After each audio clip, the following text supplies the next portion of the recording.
eo amin'izay resaka fandrarana izay hatrany dia tanora maro no liana sy mandray anjara amin'ny fifaninanana tetikasa mikasika ny fandrarana na ny start-up.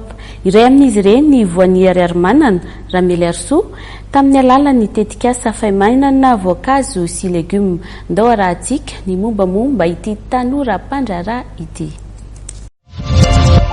Nandray anjara tamin'ny fifaninanana start-up farany teo i Voan'ny Ariarimanana Ramely Arsoa ary nahazo ny laharana faharoa tamin'izany fifaninanana izany tamin'ny alalan'ny tetikasa manjary izay famainana voankazo sy legioma. Anisan'ny loka azony tamin'izany ny €2,000 avy amin'ny diaspora malagasy.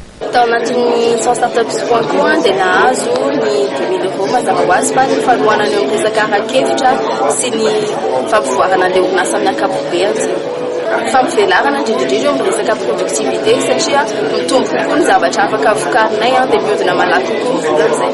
Eo amin'ny tombo 4-5 dia raha miasa tsara dia folo kelikely ihany zany ny capacité de production miatra amin'izao tsy mbola masahana ny grande et moyenne surface eto Antananarivo akory ary. Ireo malagasy manana fari-piainana ambony sy ireo mpanao mofomamy no tena manjifa ny vokatra hatreto.